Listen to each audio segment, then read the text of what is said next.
open borders, shameful abandonment, disregard for human life, the prospect of more mandates and lockdowns, and the list goes on.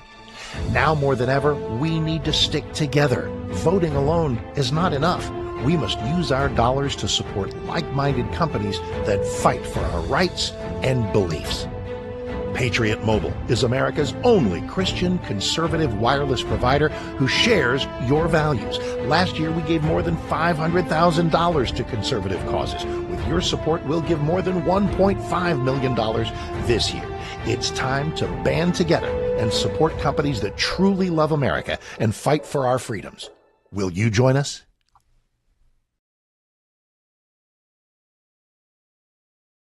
This is Kentucky's Voice Radio, covering the latest state and local issues with Tom Fallbush, Bob Scott, and Jim Waters.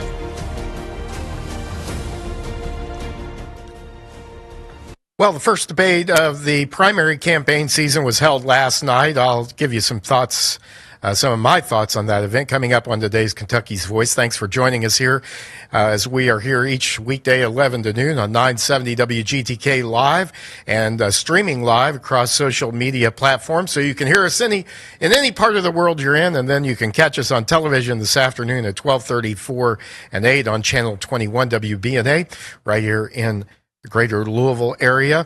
We cover about 28 counties here. If you're a business owner, you want to build your brand and expand your customer base and grow your business, get a hold of me today on our text line, 502-571-0970, and we'll get you set up to advertise your business here as part of this conservative, common-sense, Christian-based network right here, Kentucky's Voice. That's what you found today. And what you found last night was the first debate among the U.S. Senate primary contenders for the GOP last night. We'll give you some thoughts on that, as well as a new report showing tax reform is a winning strategy for Kentucky. And the Family Foundation has issued a bad gambling bill alert.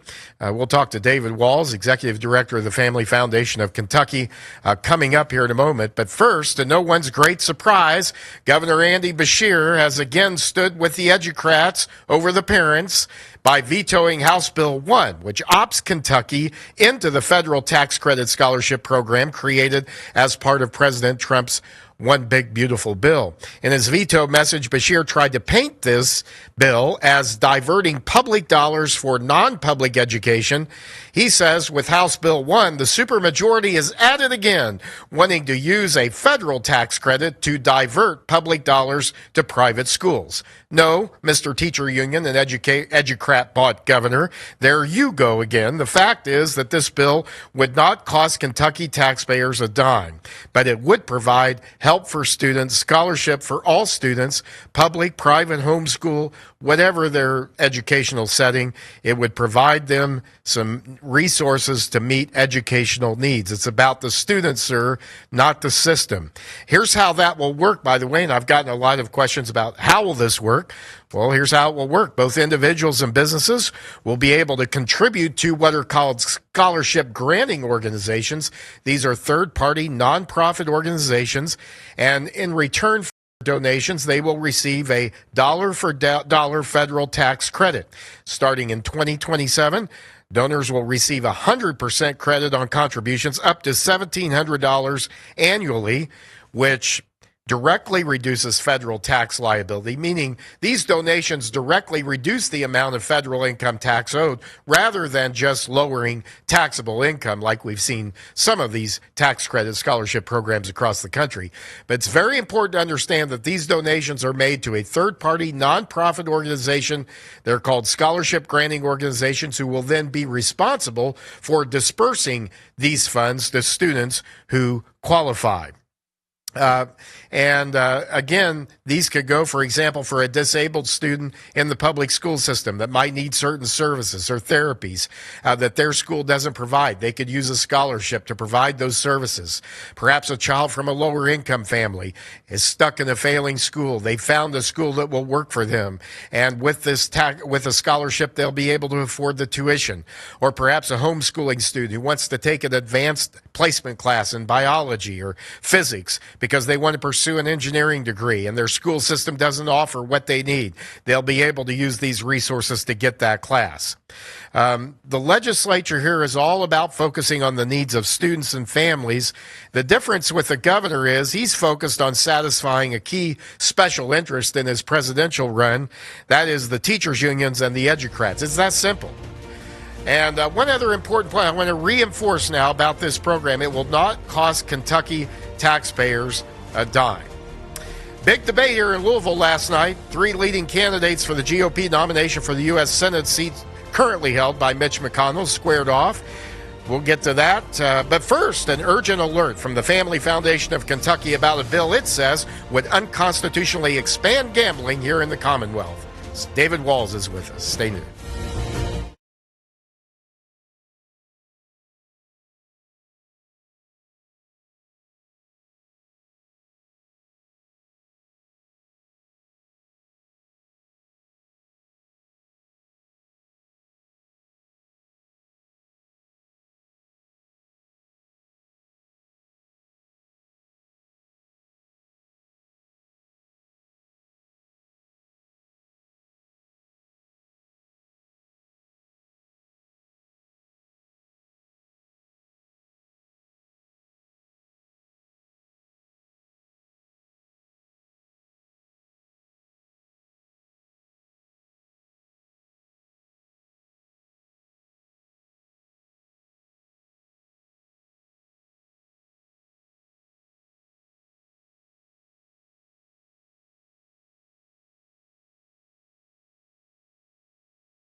Voice Radio, online at kyvoice.org.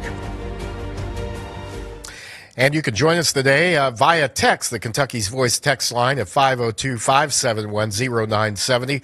Love to hear your thoughts. If you caught the debate last night, get your comments in here. We'll look at those later. And we'll also hear a couple of clips from the debate, hopefully here to kind of show the contrast between these candidates who are seeking the GOP nomination for the seat currently held by Senator Mitch McConnell, and it's been held by him for 4 decades, basically. So it's going to be an important election and a big change. By the way, one other thing on the House Bill 1 that I did want to say is that if Kentucky does not opt into this One Big Beautiful Bill school choice program, then people in Kentucky taxpayers, will still be able to benefit from a federal tax credit scholarship program. It's just that their dollars will go to scholarship granting organizations in other states. So that means students in other states will benefit, people in other states will benefit from this program if we do not opt into it here. So hopefully the House has overridden the governor's veto. I assume the Senate will do it. And by the way, the greatest thing about that is I bring David Walls in here. He can comment on this real quick as well. And I know he's been supportive of this program.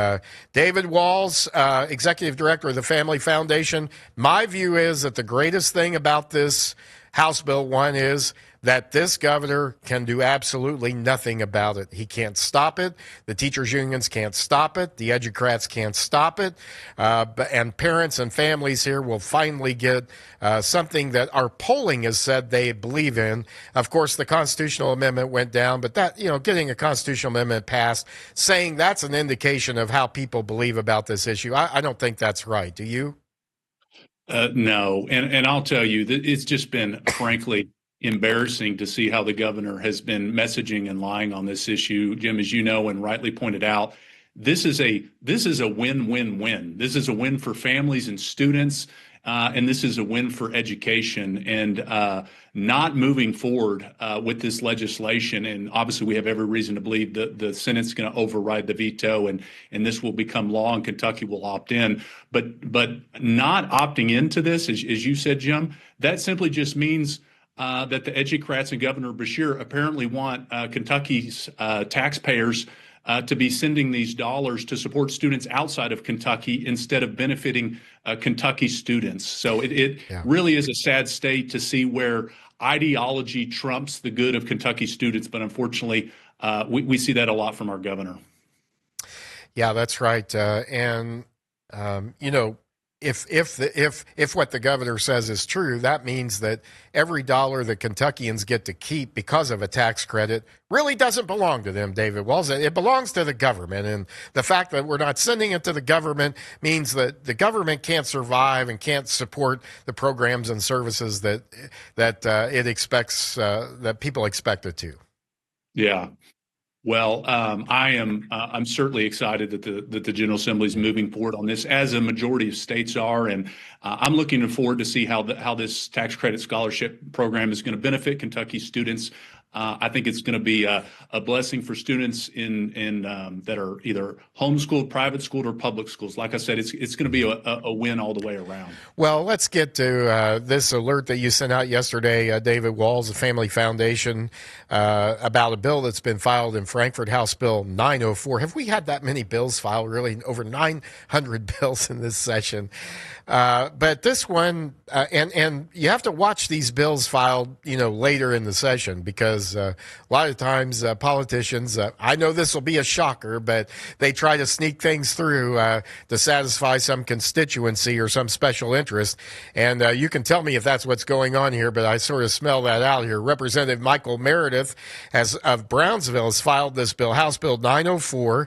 And you're saying, and you're concerned about this bill because you say it'll expand gambling, because you say this will add fixed odds wagering to the pari-mutuel betting that is allowed. Kind of help. I was a little bit confused about that as well. Maybe you can help us understand the difference there and why this is of such concern. Yeah, absolutely. And we, the Family Foundation, we've long opposed the expansion of predatory state-sponsored gambling, and that's what we're talking about here. We're talking about state-sponsored predatory gambling that unfortunately harms Kentuckians, and the social cost always outweigh any tax revenue. But what's happening here, Jim, is, to be clear, Section 226 of the Kentucky Constitution has long been understood as the foundational legal prohibition against essentially all forms of gambling in Kentucky, except for some exceptions that have moved forward, and some of those obviously via constitutional amendment.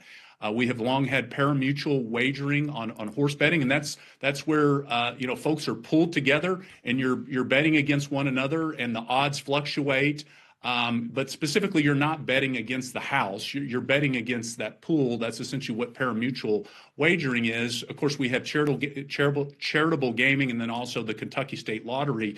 And so the reality is, any expansion of any form of gambling outside of those three situations requires a constitutional amendment.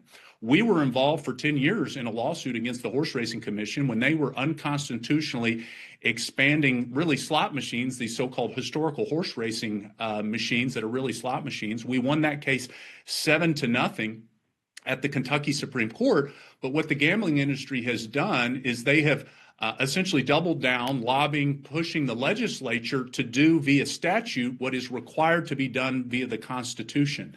And so we saw that in 2023 when the legislature passed sports betting. Again, that's something that would need to be done constitutionally. And now we've got House Bill 904. And to be clear, there are some good things in this bill, some things that we have supported and advocated for many years at the Family Foundation, including language to raise the gambling age from 18 to 21 for online sports betting, and some other protections in the bill. But those protections were in a standalone bill, House Bill 582 by Representative David Hale. And instead of moving that bill forward, and I believe it would have had bipartisan support, what they've done is they pulled some of those provisions into this 135-page monstrosity of a bill that is doing a variety of different things. Like I said, some good, some bad. But our concern continues to be when you're talking about legalizing so-called fixed odds wagering, and again, think of that as betting against the house, which instead of betting against absolutely other bettors. So that's really the distinction. Yeah. But the Kentucky Supreme Court, the Kentucky Constitution is clear. Pari-mutuel betting on horse races is legal. Anything extending beyond that is not, and our concern continues to be for conservatives, for those that value the Constitution, those that are constitutionalists. The gambling industry may want to take the easy road and just say, let's do these things statutorily because they can ram these things through. We just think that's the wrong approach. And we think anyone, even maybe if you don't share our same concerns against all forms of predatory state-sponsored gambling, from a constitutional standpoint, I think Kentuckians should have concern that we're continuing to see these massive bills being pushed. Yep. That are seeking to do via statute what needs to be done via amending the Constitution. Okay, we're talking with David Walls, Executive Director of the Family Foundation of Kentucky. David, you think this too is a slippery slope toward standalone casinos? I know you mentioned that. How do you see that happening? And is this a case where people who want to push this through without having to take the route of a constitutional amendment are counting on maybe the momentum that the gambling industry feels like it's gotten here in the past few years to get to that point?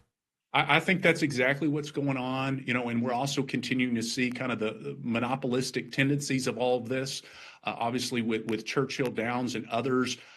This is really the gambling industry, more so than just the horse racing industry. And there's other concerns in this bill where they're essentially even fantasy sports now. They're throwing all of these things underneath the Horse Racing Commission, which is really controlled by gambling interest.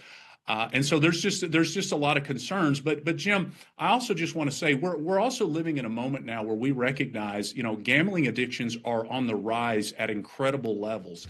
Research are showing gambling is addicted as opioids, heroin, cocaine. It has the highest suicide rate of any addiction. And as we sit here right now with the proliferation of sports betting, we are seeing that the top demographic that now is getting caught up in gambling addictions are young adults and even teens. Roughly 10% of U.S. men are showing signs of a gambling problem, and we've seen calls to the gambling hotline here in Kentucky double in the last couple of years. And so, once again, we just have grave concerns about where this industry is taking Kentucky, seeking to capitalize kind of on the momentum that they have to push these continued expansions forward. And my concern continues to be they haven't done it the proper way. And as they continue to, quote unquote, legalize all these fixed odds options, right, that is going to continue to open the door to the casino style gambling and things that ultimately we know this industry wants to have Kentucky. And look, if Kentucky wants to go down that path, Jim, we should have an opportunity to vote on it the proper way. David Walls, Executive Director of the Family Foundation, you're wanting people to urge their state legislators to oppose House Bill 904 and other anti-constitutional legislation designed to expand government-sponsored gambling in Kentucky. Did I say that right? You did, and folks can learn more and join us in taking action at KentuckyFamily.org. Very good. Thank you, David. Keep up the great work, and don't be a stranger. We'll have you back. Have a great day. Stay with us. Kentucky's Voice. Are you ready to stand for truth? Kentucky is at a crossroads, and we need voices that won't back down.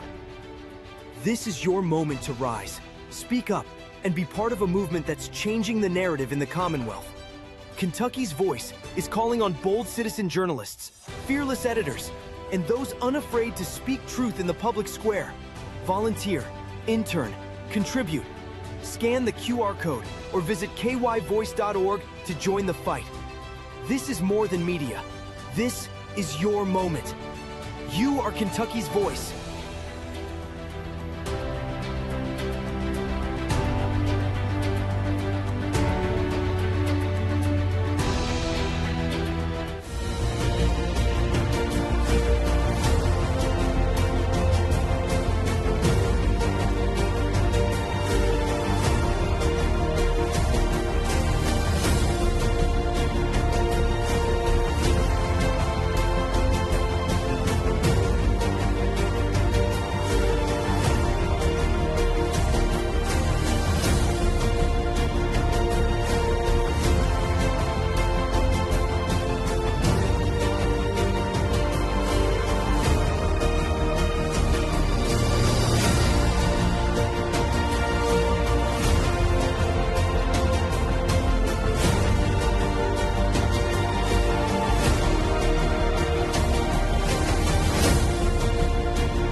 Now, back to Kentucky's Voice Radio, online at kyvoice.org.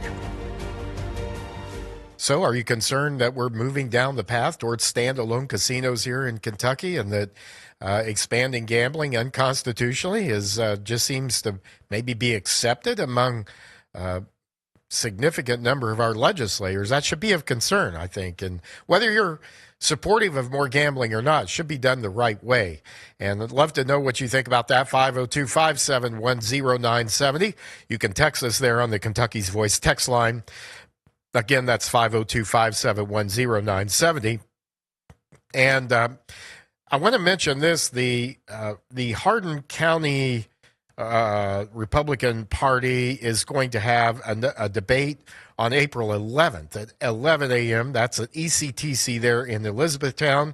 And this will be a debate among the state senate, state representative, sheriff, PVA, magisterial, and constable candidates. And there are at least two candidates in each of those for each of those seats. So it will be a competitive primary there. That's April 11th. That's a Republican primary debate for state senate, state rep, sheriff, magisterial, constable, PVA in those areas. And I know with property values being assessed at such a higher rate than previously, there's a lot more interest in the PVA races maybe than there were at one time. All right.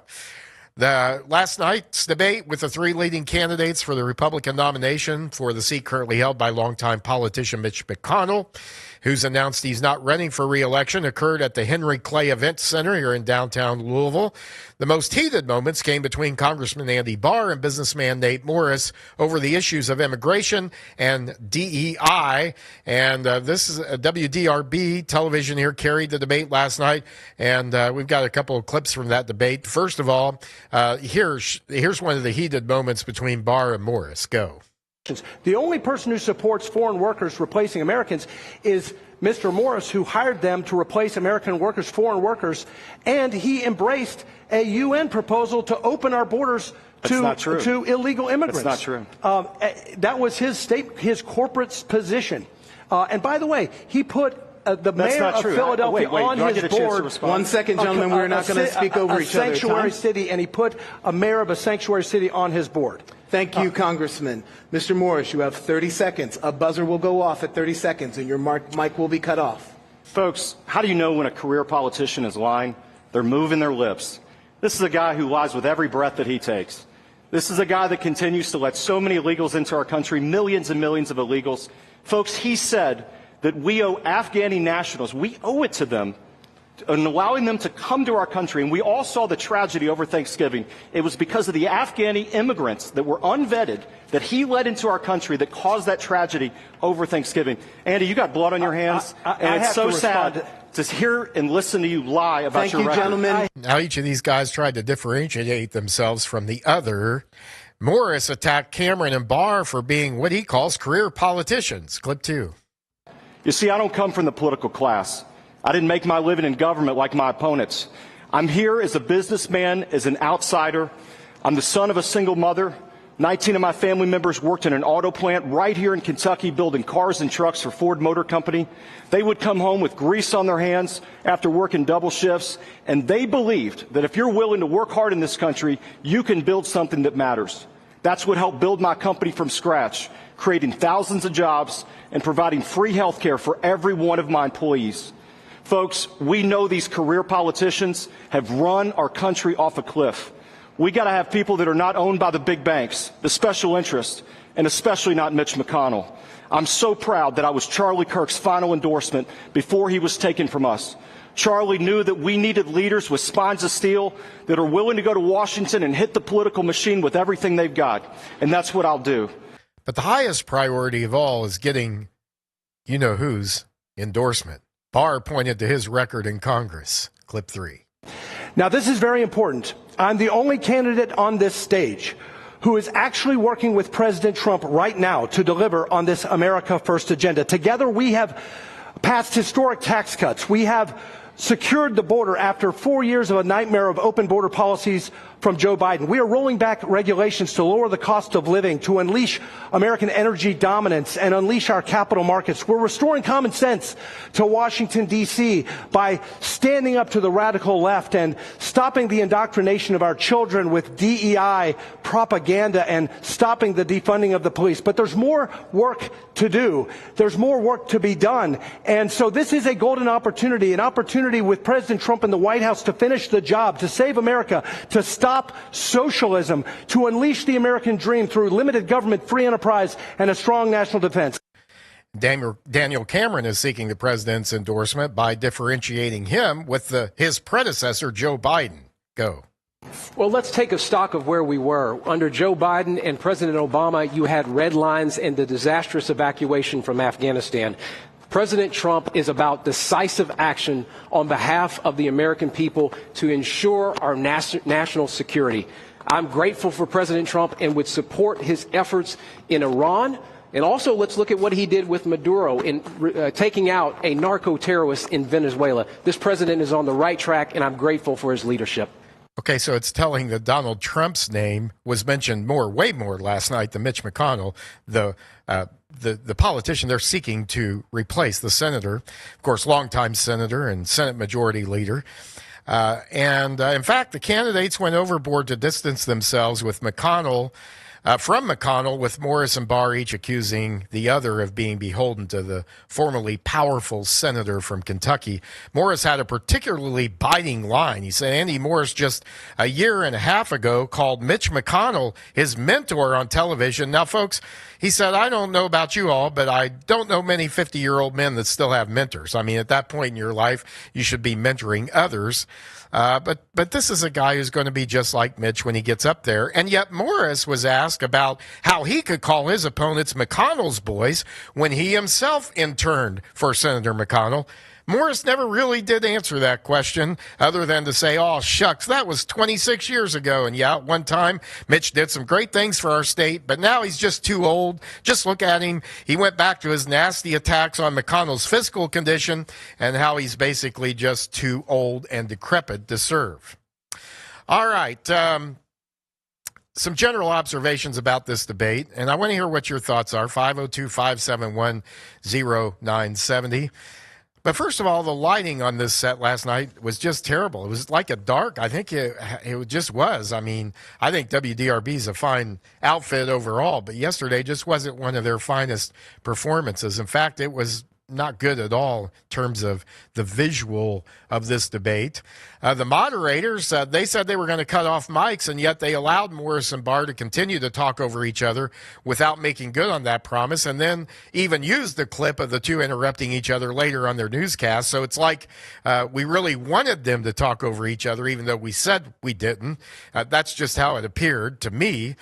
And then finally, I think this might be the beginning of Daniel Cameron's comeback from his loss to Matt Bevin in the gubernatorial race a few years ago. Cameron just let Morris and Barr attack each other while he calmly but firmly made his case. And I think as this campaign goes on, Daniel Cameron should focus more and more on distinguishing himself from the two. The other thing that Cameron did is basically ask for a second chance after losing the gubernatorial race to Bevin, to Andy Beshear. And I said Bevin, but it's Andy Beshear who he lost to, of course. And it was following Bevin's dropping out. But he also said his campaign will be a big tent.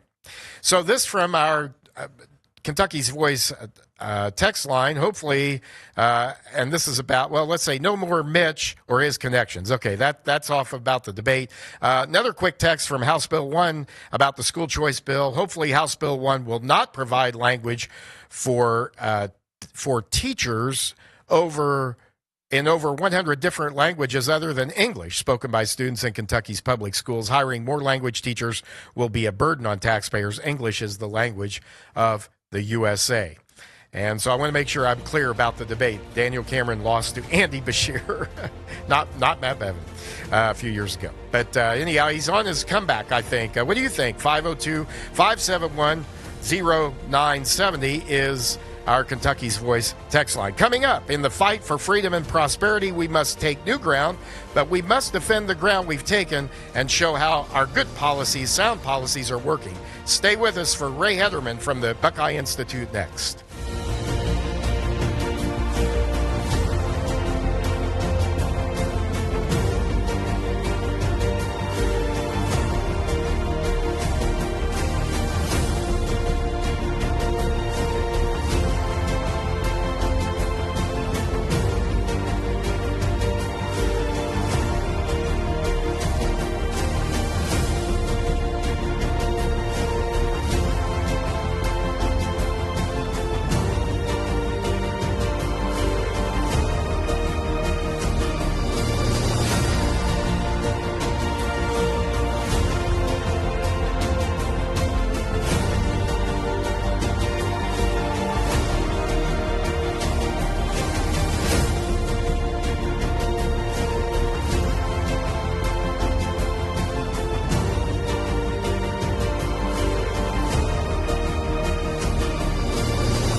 Back to Kentucky's Voice Radio, online at kyvoice.org. Thanks for joining us today here on Kentucky's Voice and staying with us here as we go into the second part of this show today. We're here every weekday, 11 to noon, and you can catch us live here on 970 WGTK, where you're listening to this live right now, or you're watching as we stream live across our major social media platforms. You can also catch us on television this afternoon at 12:30 and 4, and tonight at 8 o'clock on WBNA right here in the greater Louisville area. Glad to have you with us. We're talking about debates and school choice, and also in the fight for freedom, there's always going to be somebody trying to take your freedom or your stuff. And that's why I think it's important that we defend the sound policies that we have passed here in Kentucky in the past few years, especially those related to tax reform. In 2018, the year after Republicans took control of the State House, they reduced the state's individual income tax rate from 6% to 5%. And then 3 years later, in 2021, the legislature passed a bill that begins the process of incrementally reducing the state's individual income tax rate with the goal of eliminating it altogether, just like our neighboring Indiana is doing, really following their path toward incremental reductions to make sure that revenues support these cuts.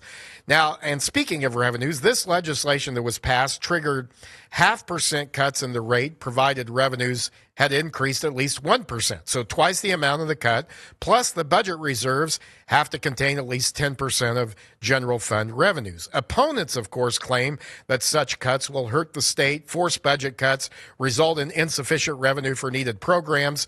But a new report published by the Bluegrass Institute, and it can be found on the front page of their website at bluegrassinstitute.org, titled Continuing Kentucky Tax Reform Efforts, advocates for ongoing pro-growth tax reforms in our state to boost economic competitiveness, particularly against neighboring states with lower taxes. And joining me to discuss this report today is my friend and one of its authors, Ray Hederman, Executive Director of the Economic Research Center and Vice President of Policy at the Great Buckeye Institute over in neighboring Ohio. And Ray, it's great to have you with us today. You've researched the impact of our tax cuts and this movement from relying on income taxes to really revenue by consumption taxes. What'd you find out about the result that it's had on our state, our business climate, our prospects for future growth and prosperity? Has it been a positive one? Yeah, Jim, thank you for having me. It's a pleasure to be here to talk about Kentucky's continuing tax reform efforts. I mean, as you mentioned, Kentucky was really on the vanguard of state-led tax reform, back in 2018 when they started looking at moving to a flat tax, really taking an effort to lower those distortions in the tax code. What we do here at the Buckeye Institute is, I'm the director of our Economic Research Center, and we use peer-reviewed economic models to take a look at what really happens when you cut taxes. Because what a tax is, it's a discouragement on efforts to work more, invest more if it's an income tax, or obviously a tax on consumption can make you choose whether or not you're going to consume certain items. And look, this isn't rocket science. We know that policymakers use taxes as a way to try to control people's behavior, right? Taxes on cigarettes to discourage smoking, same thing that a tax on capital gains will do to discourage investment. So what we wanted to do at the Economic Research Center is use our dynamic macro model that we've had peer reviewed by academics to say, yes, you guys are using good methodology to look at Kentucky's tax reform efforts. And what we found that if Kentucky did not reduce its income tax to 3.5%, we found that Kentucky's economy would grow slower. But because this tax reform's efforts, the good news is Kentucky's gross domestic product, GDP, grows by over $500 million more this year. About 2,000 more jobs have been added, and about almost $260 million more in capital investment. Capital investment is businesses investing in themselves, adding more jobs, adding more goods, expanding their operations. And that's really the bulwark for economic growth. And without these tax reform efforts, I'm afraid, that Kentucky would be suffering an economic slowdown that we've seen in some competitor states like Illinois, for example, that's gone in the opposite direction. And I think the other thing to note, Jim, is, Kentuckians shouldn't sit on their laurels because, our state here up in Ohio, we've gone to a flat tax last year. We're aiming to get our rate down to 2.75% next year, which will be lower than Kentucky's rate. Mm-hmm. And because states compete against each other, Kentucky needs to look at going bolder with their tax reform. And I think they need to get down to 3% next year and go ahead and make sure that they meet the trigger that's needed to continue to drive the tax rate down even further. Ray, that's true. And, what I like about this approach is it ties spending with the tax cut. So, for example, revenues have to be greater than what the tax cut would cost in static terms, I guess, even though that's a problem talking about that way in one sense because there's a dynamic aspect of that. But let's just, for the sake of this discussion, let's start there. Revenues have to be at least 1% growth in revenues, and the budget reserves have to be at least 10% of general revenues. So that's a motivation, is it not, for politicians to restrain spending, because there's a political benefit that comes with tax cuts. Talk about that a little bit. This is not and the reason I bring this up is opponents talk about those things as if they're exclusive. A lot of times they talk about spending as if it's exclusive from a tax cut, or growth as if it's exclusive from that. But the way that this is put together, I think it encourages restraint on spending. What do you think?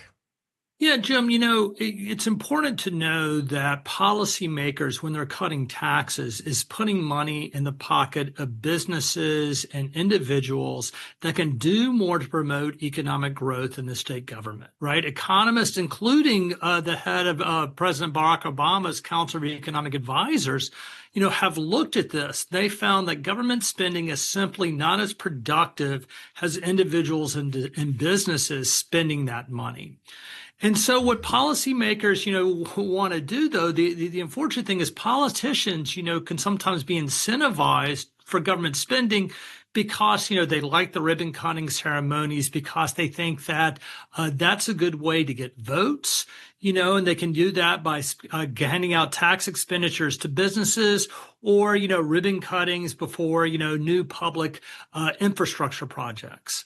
But that's not the way to generate growth. And so it's important, that policymakers, recognize that constraint and say, look, we need to make sure that we're keeping the rainy day fund, keeping our emergency funds full, that we're not just cutting taxes, willy-nilly with no consequences. Because unlike the federal government, Jim, as you know, states must balance their budgets, right? And so if a state, cuts taxes too much, you can have a temporary shortfall that policymakers have to offset in other areas. So it's important, when you're looking at these tax reform efforts, that you recognize two things. One is taxes is one half of the ledger. The other ledger is spending constraints, and policymakers need to resist that urge of spending more money of the taxpayers.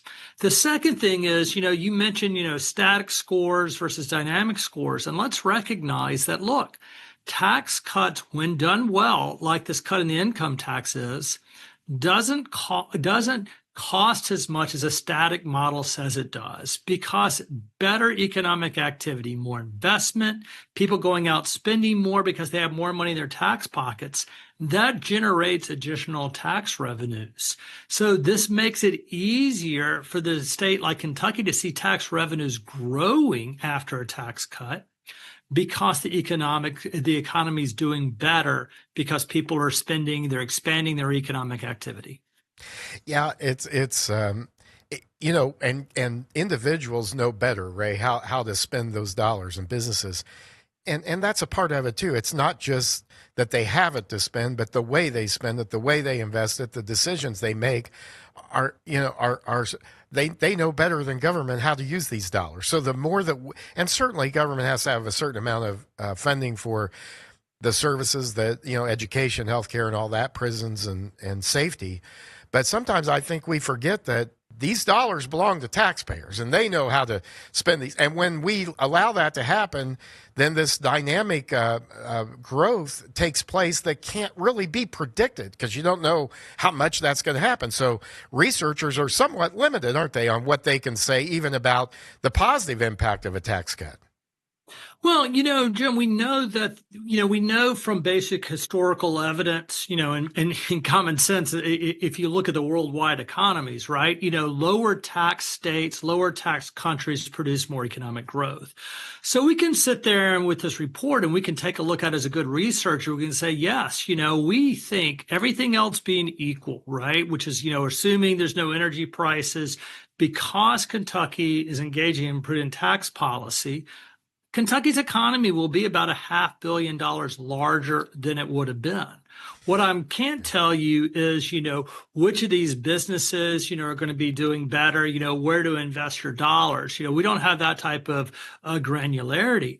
But we know that when a state reduces that burden on individuals earning more money, they put more money in the pockets of these individuals. When they encourage businesses to go on and invest and expand, the economy is going to be bigger. We've seen that play out time and time again.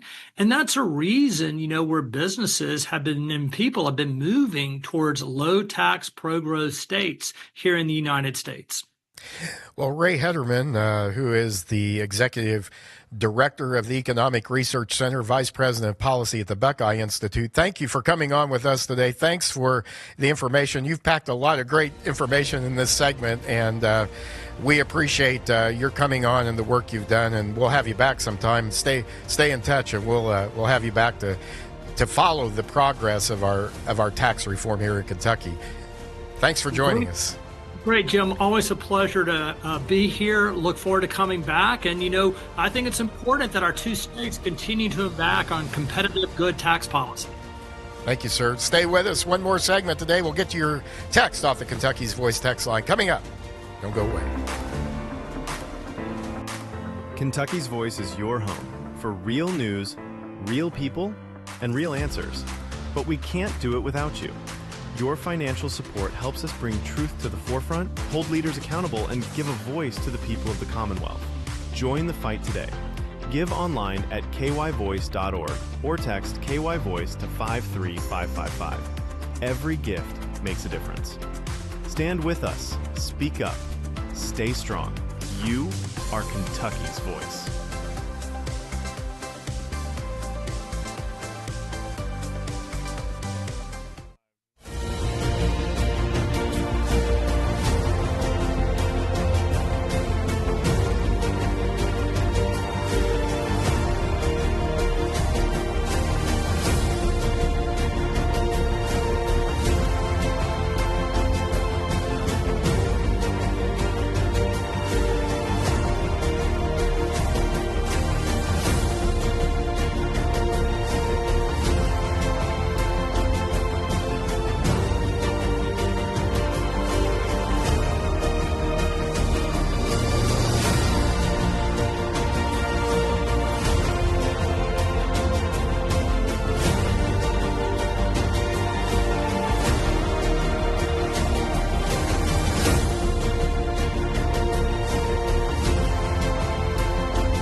Back to Kentucky's Voice Radio, online at kyvoice.org. Thanks for joining us today here on Kentucky's Voice. We're here each weekday, 11 to noon, and on TV. Catch us on television this afternoon, 12:30, 4, and 8. And I'd love to hear from you. You can text us on the Kentucky's Voice text line at 502-571-0970, or you can support us with a one-time or monthly gift by texting KY Voice to 53555. And, of course, you can hear us stream live across social media each weekday as well. Some more reaction from last night's debate from the three U.S. Senate GOP candidates. This off our Kentucky's Voice text line. Daniel Cameron got less time than the other two candidates. Whoever was in charge of lighting should be fired. No questions on filibusters. WDRB did a lousy job on questions. I also saw some other comments about this on some on social media responses to the debate. And there was also a point made that, and it was made by our own Andrew Cooperrider, who I'm sure is going to have some more of his analysis on the debate on his show here tomorrow. He'll be here at the same time, 11 to noon. He'll be hosting. But he brought up an important point that I think is worth mentioning, and that is that the host didn't seem to really understand conservative issues. They didn't understand that here you have three candidates that are fighting for the Republican nomination. This is not a general election. This is a primary election. So it's more partisan, it's right and left, and that the questioners did not understand many of the issues and didn't do a very good job, honestly. And I tend to go a little bit further in with my fellow reporters and journalists, but this was just not up to par last night as far as the quality of this goes, and the lighting was terrible for this. So anyhow, it's television, it's visual. So you gotta pay attention to this stuff. And now this point about Cameron getting less time, in a sense, that's true. I didn't really, I didn't check the minutes, but I think really Daniel Cameron made the most of the time he had, maybe more than anybody else. I think he made the most of that because he got asked about his loss to Andy Beshear in the gubernatorial race a few years ago. And he said, hey, he was open about it. He said, hey, Kentuckians give people a second chance, and I'm asking for another chance. I thought that really showed great humility. I thought it showed great awareness of the concerns that people have and addressing those concerns directly. On the other hand, Nate Morse did not answer the question about interning for Mitch McConnell and whether, why that shouldn't be an issue. So, and then there were also some DEI things that I thought Morris would be more sharpened on in terms of his responses. But he needs to sharpen his responses in terms of making the point quickly and getting there instead of leaving room for doubt, which he did. I don't think there is doubt in his mind, but certainly the optics of that, when you're asked a question directly like that, have a better answer ready. Have it ready, prepared. Be prepared to answer the question. So practice your answer and prepare it, and practice and prepare and practice and prepare. You can't do too much of that. Andy Barr, in my view, should drink decaf the day of the debates. He was wound up to the point where his thoughts were ahead of his speech and his speaking. So you got to match those two. Your articulation has to keep up with your thoughts, and that can be a difficult thing when you're ready to go. You're passionate, and certainly he is, and I think that's a positive for him. And Nate Morris did, I think, the best job he did all night was of differentiating his background as a businessman, as an outsider, if you will, is how he presented it. Although he's got some problems with that, having interned for Mitch McConnell. So I don't know how he's going to navigate all of that. But for the most part, he did, I think, a good job of differentiating himself as an outsider versus the other two candidates who have been in government. And look, folks, I'm not saying that's necessarily good or bad thing. I think Ronald Reagan served much of his lifetime in government, although he also was in Hollywood and did work there, but as an actor, but served a lot of his life in politics. But you can do a lot of good. But I do think there is concern that after people have been in Washington for so long, that something happens to them. Pardon me. Something happens to them, and we've seen that, especially in Washington, somewhat in Frankfurt as well. People get up there and they get in that bubble.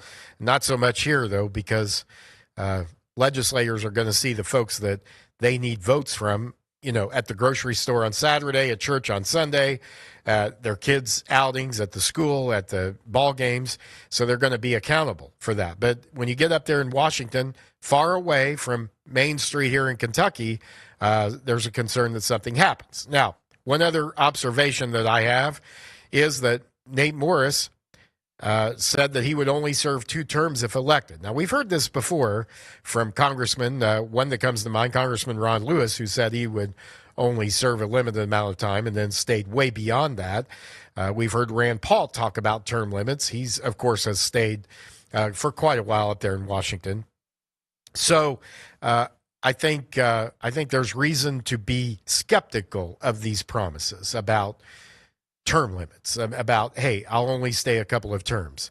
I would love to see that actually happen. I think that could have a big impact on the trust that people have in government here in our state, especially in the federal government. I think it was what the founders intended, and I think that Nate Morris made that point, that the founders never meant for people to go to Washington and make a career out of government, make a career in being on the public dole. There's 2 schools of thought on that. Certainly, you have to have people there who understand how it works in order to even change it, much less work within the system and make it work for Kentucky. So there's that balance. But you also need to have people who have enough of an outsider mentality that they will challenge the status quo and not be so worried about their next election, but they'll do the right thing, whatever the right thing is, at the time that's needed. And if they're not reelected because of it, so be it. Now, that's we hear that kind of talk, but we see very little of that actual statesmanship. And that's what that is. Hey, I'll do the right thing, even if I have to fall on my own political sword to do it. And I wonder if that may be a secret to making Washington work better for the country, making our government work better, increasing the trust in government. It's very low right now, especially in Congress, the trust in Congress. I wonder if this would make a difference if we had people that said, I'm going to do what our founders intended, go serve, and then I'm going to come back home and I'm going to live under the same laws and rules that we passed and implemented on others. So what do you think? Who won the debate in your view? Who did the best? I think Daniel Cameron really needed to have a good night, and I think he did. And I think Dave Morris had a better night than he had at Fancy Farm. I thought Andy Barr really shined at Fancy Farm. I thought last night was not quite as good, but I don't think it would hurt him that necessarily in this race. This is the first debate. We'll see how the other debates come along, and we'll be following those and give our feedback on those. But anyhow, I'd love to hear what you think as well. What you think matters to us, what you have to say. You're part of Kentucky's Voice, and voice means you say it. So you can say that here by texting us at 502-571-0970, Kentucky's Voice text line 502-571-0970. If you saw the debate, get a text in here. We've got a couple of minutes. We'll try to get those on here before the show is up for today, and we'll get back to him tomorrow, maybe, if not. Now, I want to go back for a moment to House Bill 1, the school choice bill, and I want to make that point again, that the Senate needs to pass the veto override, and I believe they will. And once they do, there will be nothing that anybody can do in terms of the teachers' unions or the governor to stop school choice from happening in Kentucky. Now, there's going to be a process of setting up scholarship granting organizations, of getting parents and families educated about that. So the work, there's going to be a lot of work to do on this, but I'm confident that we'll do that. And I've been involved in this fight for 2 decades now in our state. So I think this is a win for Kentucky's families, and we just need to get lots of people taking advantage of this once the state has opted into the one big, beautiful bill. Let me say this about President Trump. He is by far the most pro-school choice president that we've had in terms of his policy, in terms of people that he's put in key places.